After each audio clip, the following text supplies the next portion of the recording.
اعوذ باللہ من الشیطان الرجیم بسم اللہ الرحمن الرحیم اللہم صلی علی سیدنا محمد وعلی آل سیدنا محمد کما صلیت علی ابراہیم وعلی آل ابراہیم انک حمید مجید رب اشرح لی صدری ویسر لی امری واحلل عقدۃ من لسانی یفقہوا قولی ربی یسر ولا تؤثر وتمم بالخیر وَلَمَّا جَاءَتْ رُسُلُنَا إِبْرَاهِيمَ بِالْبُشْرَى قَالُوا إِنَّا مُهْلِكُو أَهْلِ هَذِهِ الْقَرْيَةِ إِنَّ أَهْلَهَا كَانُوا ظَالِمِينَ۔ اور ابراہیم علیہ السلام کا قصہ ہم پڑھ رہے تھے سورۃ العنکبوت سے، اور ہم نے یہ پڑھ لیا تھا کہ ابراہیم علیہ السلام اور لوط علیہ السلام اپنی قوم سے تنگ آ کے اللہ کے حکم کے حساب سے وہ اپنا علاقہ چھوڑ کے نکل جاتے ہیں۔ پھر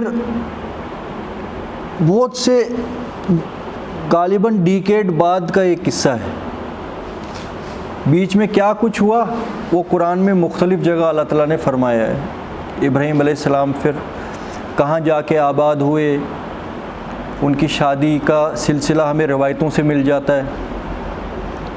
تو یعنی ابراہیم علیہ السلام اب اپنے علاقے میں ہیں، اس علاقے میں کہ جہاں وہ اپنی یہ دین اور تبلیغ کر رہے ہیں، یہ جو فریضہ نبوت انجام دے رہے ہیں۔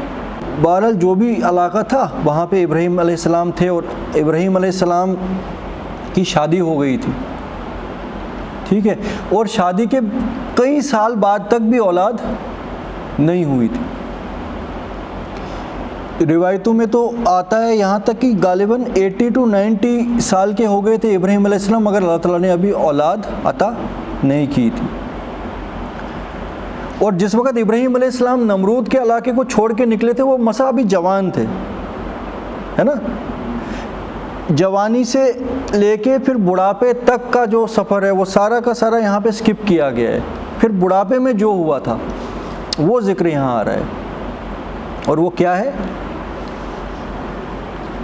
وَلَمَّا جَاءَتْ رُسُلُنَا إِبْرَاهِيمَ بِالْبُشْرَى، اور یاد کرو وقت کہ جب ابراہیم کے پاس ہمارے بھیجے ہوئے فرشتے، ہمارے بھیجے ہوئے میسنجرز، رسولنا یعنی ہمارے پیغمبر، اور دو فرشتے اللہ تعالیٰ نے بھیجے تھے، اس لیے یہاں پہ رسولنا آیا ہے جو کہ دو کے لیے استعمال ہوتا ہے۔ ابراہیم بالبشرا، وہ جب ہمارے فرشتے، دو فرشتے انسانی شکل میں ابراہیم علیہ السلام کے پاس خوشخبری لے کے گئے، اور وہ خوشخبری کیا تھی؟ اللہ تعالیٰ نے ان کو بھیجا اس بڑھاپے کی عمر میں اپنی طرف سے پیغام کیا، ابراہیم میں تجھے عطا کرنے جا رہا ہوں ایک پاک اولاد جسے تیری نسل آگے چلے گی، اور وہ تیرے بعد اللہ کے انبیاؤں میں سے بھی ہوگا۔ قالوا انا، اچھا وہ ساری ڈیٹیلز یہاں پہ نہیں آئی ہیں، یہاں پہ خالی وہ خوشخبری جو اولاد کی ہے نا اس کو خالی اللہ تعالیٰ نے فرما دیا کہ بالبشرا۔ وہ تو قرآن میں دوسری جگہ آتا ہے کہ جب وہ فرشتے ابراہیم علیہ السلام کے پاس آتے ہیں، انسانی شکل میں آتے ہیں، وہ اپنا سیکرٹ نہیں بتاتے ہیں کہ ہم ایکچولی میں فرشتے ہیں، دو مردوں کی شکل میں آتے ہیں، انجان لوگ اس علاقے کے وہ ہیں ہی نہیں، مگر ابراہیم علیہ السلام ان کو اپنے گھر میں دعوت دیتے ہیں اور ان کے لیے دسترخوان بچھاتے ہیں، اور پھر حکم دیتے ہیں کہ ان کے لیے ایک جانور ذبح کر کے لے کے آؤ، اور روسٹ کر کے اس کو گوشت کو ان کے سامنے رکھا جاتا ہے۔ دیکھیے مہمان نوازی بھی ایک مومن کی کیا ہونی چاہیے، جبکہ وہ کوئی بادشاہ نہیں تھے ابراہیم علیہ السلام، ایک نارمل زندگی گزارنے والے، اور اللہ کے جو رسول ہوں گے وہ تو جمع کر کر کے اپنے پاس مال نہیں نہ رکھتے تھے، جو کچھ ان کے پاس تھا انہوں نے حاضر کر دیا اپنے مہمان کے لیے. اور کون مہمان ہے؟ بالکل انجان، کوئی جان پہچان نہیں ہے. تو جب وہ سامنے رکھا گیا اور ان فرشتوں نے جو کہ انسانی شکل میں تھے اپنا ہاتھ بھی نہیں اٹھایا اس کو کھانے کے لیے، پھر ابراہیم علیہ السلام تھوڑا اندر ہی اندر تھوڑا ڈر محسوس کرنے لگے کہ یہ کیا، ایسا کیوں یہ کر رہے ہیں. کیونکہ کچھ روایتوں میں نے ایسا سنا تھا کہ کہا جاتا تھا کہ اگر اس علاقے میں کوئی ایسی رسم تھی یا رواج تھا کہ جو تمہارا دشمن ہے وہ تمہارے گھر کا نمک چکھ نہیں سکتا. یعنی دشمنوں کے اندر بھی اتنی شرافت تھی کہ اگر ہم نے اسی کا نمک کھایا ہے اسی کو کیسے نقصان پہنچا سکتے ہیں. مطلب اس زمانے کے دشمن بھی تھوڑے ضمیر والے ہی تھے. آج دیکھیں حال، آج سارا کچھ پہلے کھا کے اس کے بعد پھر دشمنی نبھاتے ہیں پوری کی پوری. تو ابراہیم علیہ السلام ڈر گئے کہ کہیں یہ کچھ نقصان کرنے تو نہیں آئے اور میں نے ان کو گھر کے اندر داخل کر دیا. پھر ایک دم وہ فرشتے کہتے ہیں کہ گھبراؤ نہیں، ہم تمہارے رب کی طرف سے بھیجے ہوئے پیغمبر ہیں، میسنجر ہیں تمہارے رب کے، اور تمہیں دینے آئے ہیں بشارت ایک پاک اولاد کی. اچھا، ابراہیم علیہ السلام کی جو وائف تھی وہ تو الاؤڈ نہیں تھی کمرے میں، کیونکہ اس وقت یہاں غیر محرم لوگ موجود تھے. وہ پردے کے پیچھے سے غالباً اپنے کچن سے یہ بات سن رہی تھی کہ وہ فرشتے کہتے ہیں کہ ابراہیم تیرا رب تجھ کو بشارت دیتا ہے ایک پاک اولاد کی. تو وہ ہنسنے لگی کہ یہ میں کیا سن رہی ہوں اس بڑھاپے کی عمر میں اولاد. وہ شاید اندر سے ہی بولی یہ میں کیا سن رہی ہوں. اس کے اوپر پھر پورا ان فرشتوں نے جو اللہ کا حکم تھا وہ سنا دیا کہ یہ اللہ تعالیٰ کے لیے کوئی بھی چیز مشکل نہیں ہے. ایسا ہی کچھ قصہ حضرت زکریا علیہ السلام کا بھی ہے سورۃ المریم میں. تو بہرحال وہ جب قرآن میں ہم پڑھیں گے، جب وہ سورہ آئے گا تو انشاءاللہ وہ ڈیٹیل کے ساتھ ہم پڑھ لیں گے. مگر یہاں پہ اللہ تعالیٰ نے وہ جو دوسرا مقصد تھا جس لیے وہ فرشتے بھیجے گئے تھے وہ زیادہ ڈیٹیل میں بیان کیا ہے. وہاں پہ پہلا مقصد بیان کیا ہے، وہ خوشخبری جب دی اس وقت وہاں کیا ہوا. یہاں پہ خالی خوشخبری دی اور وہاں پہ بات ختم کر دی کہ جو ابراہیم علیہ السلام کے لیے پیغام تھا. پھر دوسری بات کہ وہ فرشتے خالی ایک کام کے لیے نہیں آئے تھے، وہ اس کے بعد عذاب، ایک گھر کے لیے رحمت بن کے آئے تھے اور ایک قوم کے لیے عذاب بن کے آئے تھے. یعنی ایک ہی فرشتے، ایک ہی ٹائپ کے فرشتے ہیں وہ. اور وہی فرشتے جس کے لیے چاہے رحمت بن گئے اور جس کے لیے چاہے عذاب بن گئے. وہی فرشتے پھر لوط علیہ السلام کی قوم کی طرف بھیجے گئے کہ پہلے ابراہیم علیہ السلام کو جا کے خبر دے دو، اس کے بعد جاؤ اور اس قوم کو تہس نہس کر دو، لوط کی قوم کو علیہ السلام. جو دوسری جگہ جب ہم قرآن پڑھیں گے نا، جہاں جب یہ قصہ آ رہا ہے، وہ اولاد کی بشارت دیتے ہیں اور پھر وہ ایکسپلین کرتے ہیں کہ تم کیسے مایوس ہو سکتے ہو اللہ کی رحمت سے. تم تو اللہ کے ایک جلیل و قدر نبی کی بیوی ہو، تمہیں تو سب سے زیادہ بھروسہ ہونا چاہیے کہ اللہ جو چاہے وہ کر دے گا. مگر آپ یہ سوچیں نا، ایک مدت جب بیت گئی ہو، خاص کر عورتوں کا جب ہم دیکھتے ہیں سلسلہ، ایک مدت تک ان کو اولاد نہیں تھی، تو بالکل بڑھاپے کی عمر میں بال سفید ہو گئے، اس وقت اچانک سے یہ بات سننا تو یہ ان کے لیے اچانک سے سرپرائزنگ ایک بن گیا وہ مومنٹ. اس کے بعد وہ ابراہیم علیہ السلام ان فرشتوں سے پوچھتے ہیں کہ اور بتائیے اور کیا سبب ہے. کہ ابراہیم علیہ السلام کو کچھ محسوس ہونے لگا کہ کچھ اور بھی مقصد ہے جس کے لیے یہ لوگ یہاں آئے ہیں. پھر وہ فرماتے ہیں کہ ہمیں بھیجا گیا ہے قوم لوط کی طرف اور ان کے اوپر اللہ کے عذاب کا فیصلہ چسپا ہو چکا. اب دیکھیے یہاں پہ کیا فرمایا جا رہا ہے. اور جب ولما جاءت آئے ہمارے دو پیغمبر ابراہیم کے پاس بشارت لے کے، قالوا انا مہلکو اہلی ہذہ القریہ، اور انہوں نے کہا کہ ہم ہلاک کرنے والے ہیں فلاں بستی کو، ان اہلھا کانوا ظالمین، کیونکہ اس بستی کے رہنے والے ظالم لوگ ہیں، یعنی وہ ایسا ظلم کر رہے ہیں کہ جو زمین میں آج تک کبھی ہوا نہیں۔ دیکھیے ظلم کا مطلب کیا ہوتا ہے؟ زیادتی، زبردستی، کسی کا حق چھین کے کسی اور کو دینا۔ اچھا، اللہ کے حکموں کے خلاف اگر کوئی گناہ کیا جا رہا ہو وہ بھی ظلم ہے، کیونکہ ہم نے اللہ سبحانہ و تعالیٰ کے حکموں کو سائیڈ لائن کر دیا۔ مطلب ہمارے مالک نے، پوری کائنات کے رب نے جو حکم دے کے ہمیں دنیا میں بھیجا تھا کہ اگر تم نے یہ حکم مانے انہی سے تم کامیاب ہو سکتے ہو، ورنہ دنیا کی زندگی میں بھی تم ذلیل و خوار ہی رہو گے، دنیا کے اندر عدل اور انصاف کی دھجیاں اڑاتے رہو گے اور آخرت میں بھی جہنم میں ہی جاؤ گے۔ تو اللہ تعالیٰ کے حکموں کے خلاف گناہ کرنا اس کو بھی ظلم کہا گیا۔ قرآن میں آئے نا ان شرک لظلم عظیم، شرک ایک بدترین ظلم ہے۔ تو یہاں پہ بھی یہ فرمایا جا رہا ہے ان اہلھا کانوا ظالمین، وہ جو لوگ تھے وہ ظلم کر رہے تھے، انسانیت کے ساتھ ایک بہت بڑا ظلم کر رہے تھے، کہ جو فعل وہ کر رہے تھے وہ آنے والی انسانیت کے ساتھ بھی ایک بہت بڑا ظلم تھا۔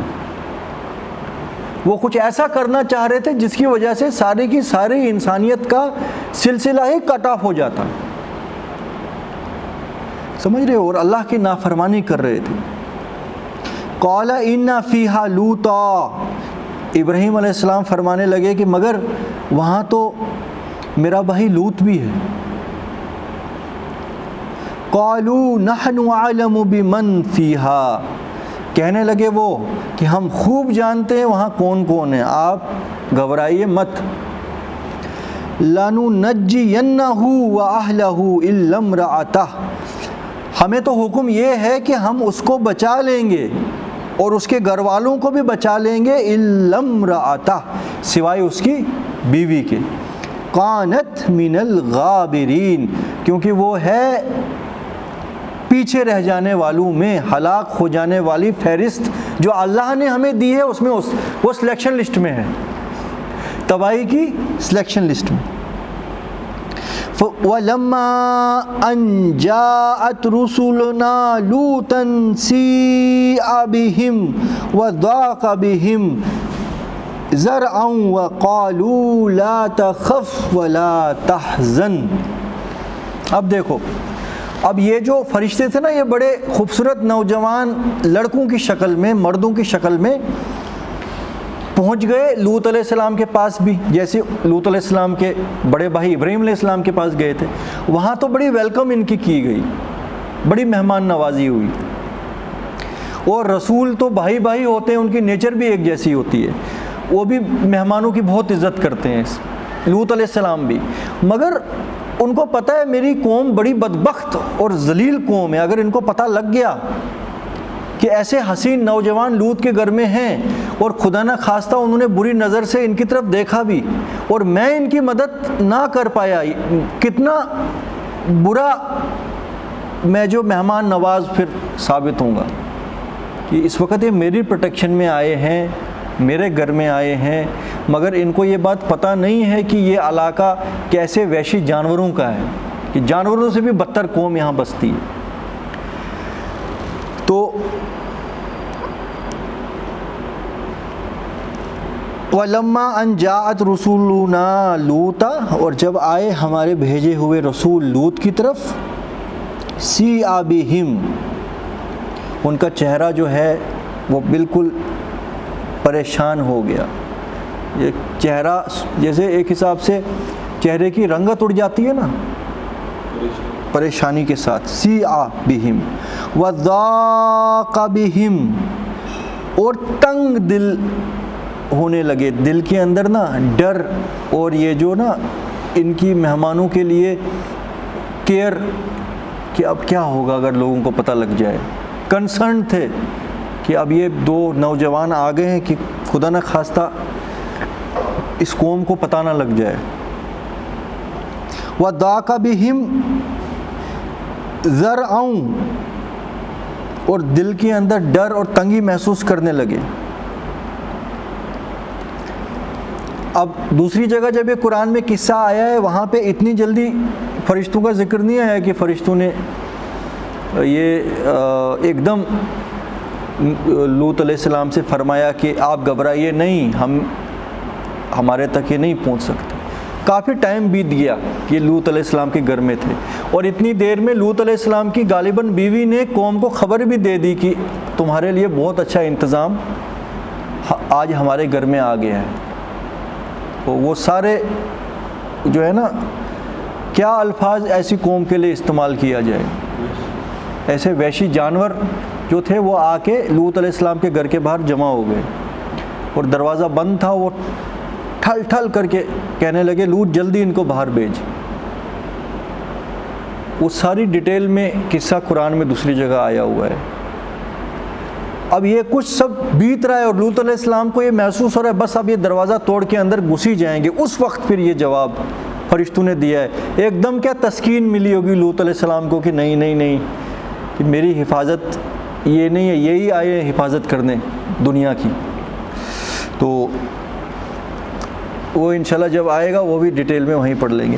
لا تخف ولا تحزن، تو ایک دم وہ فرشتے بولے کہ اے لوط ڈرو نہیں اور غمگین نہ ہو، اِنَّا مُنَجُّوكَ وَأَهْلَكَ إِلَّا امْرَأَتَكَ كَانَتْ مِنَ الْغَابِرِينَ، کہ ہم تو بھیجے گئے ہیں تیرے رب کی طرف سے نجات دلوانے تجھ کو، کہ اب تو نے بھی بہت برداشت کر دیا اس قوم کے برے حال کو، اس قوم کی برائیوں کو، ان کی بے شرمی اور بے حیائیوں کو آپ نے بہت برداشت کر لیا، اور ان کو سمجھانے کا جو حق تھا وہ آپ نے ادا کر لیا، لہٰذا اللہ تعالیٰ اور آپ کو اس تکلیف میں نہیں رکھیں گے، ہم نجات دلوانے ہیں آپ کو، کہ آپ کی ڈیوٹی اللہ تعالیٰ نے ختم کر دی اب یہاں سے۔ ورنہ ہمیں پتہ ہے نا کوئی بھی رسول اپنی اپوائنٹڈ جگہ کو چھوڑ کے نہیں جا سکتا، چاہے وہ کتنا بھی تنگ آیا ہو، چاہے قوم کتنی بھی ذلیل و خوار بدبخت ہو۔ جیسے یونس علیہ السلام خالی ایک انوکھے رسول ہیں پوری ہسٹری آف رسولوں میں اور انبیاء میں، کہ جو اپنے علاقے کو چھوڑ کے بنا اللہ کی پرمیشن کے چلے گئے تھے۔ تو پھر انجام کیا ہوا تھا؟ ایک سمندر کی مچھلی نے ان کو نگل لیا تھا۔ یہ اللہ تعالیٰ کی طرف سے ان کے لیے سزا نازل ہو گئی، اور پھر انہوں نے یہ دعا پڑھی تھی نا، لا الہ الا انت سبحانک انی کنت من الظالمین، مچھلی کے پیٹ میں۔ قرآن میں آتا ہے کہ اگر نوح علیہ السلام نے اپنے رب سے معافی نہ مانگی ہوتی یہ دعا مانگ کے، تو قیامت کے دن تک وہ اس مچھلی کے پیٹ میں ہی رہتا، قیامت کے دن وہیں سے میں اس کو نکالتا، یعنی وہ مچھلی بھی پھر ابلیس کی طرف قیامت تک زندہ رہنی تھی، یہی رزلٹ نکلتا۔ تو لا تخف ولا تحزن، تم گھبراؤ نہیں اور غمگین نہ ہو جاؤ، اِنَّا مُنَجُّوكَ، ہم نجات دیں گے تم کو اور تمہارے گھر والوں کو سوائے تمہاری بیوی کے، وہ پیچھے رہ جانے والوں میں، یعنی اس کے لیے اللہ کا فیصلہ اسی ذلت اور رسوائی والے عذاب کا ہے۔ اِنَّا مُنزِلُونَ عَلَىٰ أَهْلِ هَٰذِهِ الْقَرْيَةِ أَهْلِ هَٰذِهِ الْقَرْيَةِ رِجْزًا مِّنَ السَّمَاءِ بِمَا كَانُوا يَفْسُقُونَ، ہم ان قریب اس بستی پہ ایک عذاب آسمان سے اتارنے والے ہیں۔ رِجْزًا، ایک ایسا عذاب، ایک ذلت والا عذاب، بِمَا كَانُوا يَفْسُقُونَ، کیونکہ یہ نافرمانیاں کرتے تھے، یہ گندے کام کیا کرتے تھے۔ وَلَقَدْ تَرَكْنَا مِنْهَا آيَةً بَيِّنَةً لِقَوْمٍ يَعْقِلُونَ، اور بے شک ہم نے اس بستی میں کچھ واضح نشانیاں ان لوگوں کے لیے چھوڑی جو عقل رکھتے ہیں۔ آج بھی یہ جو علاقہ ہے نا، یہ ڈیڈ سی کے آس پاس یہ وہ بستی ہے جہاں یہ لوگ آباد تھے، وہ دنیا کا سب سے لویسٹ لیول ہے، یعنی وہ سی لیول سے بھی نیچے دس چکی ہے۔ اب جب یہ اوشنولوجی والے ریسرچ کرنے جاتے ہیں نا سمندروں کے اندر، وہاں اس قوم کے آثارات ان کو ابھی بھی ملتے ہیں. اور وہ سارا کا سارا علاقہ جو ہے نا، اس پہ کوئی ڈاکومنٹری دیکھی تھی میں نے لاسٹ ایئر، وہ انہوں نے کرسچنز نے بنائی ہے.